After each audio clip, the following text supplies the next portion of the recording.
Welcome to Navya Gowda kitchen YouTube channel. ಇವತ್ತು ಮೊಸರನ್ನ ಹೇಗೆ ಮಾಡೋದು ಅಂತ ನೋಡೋಣ. ಸಿಂಪಲ್ಲಾಗಿ ಈಸಿಯಾಗಿ ಟೇಸ್ಟಿಯಾಗಿ ಹೇಗೆ ಮಾಡೋದು ಅಂತ ನೋಡೋಣ ಬನ್ನಿ.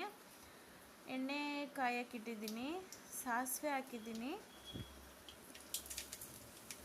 ಜೀರಿಗೆ ಹಾಕ್ಕೊಳ್ಳೋಣ, ಉದ್ದಿನ ಬೇಳೆ ಹಾಕ್ಕೊಂಡು ಫ್ರೈ ಮಾಡ್ಕೊಳ್ಳೋಣ. ಕರಿಬೇವಿನ ಸೊಪ್ಪು ಮತ್ತು ಒಣಮೆಣಸಿನ್ಕಾಯಿ ಫ್ರೈ ಮಾಡಿಕೊಂಡು ನೋಡಿ, ಈ ಥರ ಒಣಮೆಣಸಿನ್ಕಾಯಿ ಹಾಕಿದ್ರೆ ಟೇಸ್ಟ್ ಚೆನ್ನಾಗಿರುತ್ತೆ. ಕರ್ಡ್ ರೈಸ್ನ ಪುಡಿ ಮಾಡಿ ಹಾಕ್ತಾಯಿದ್ದೀನಿ. ಈಗ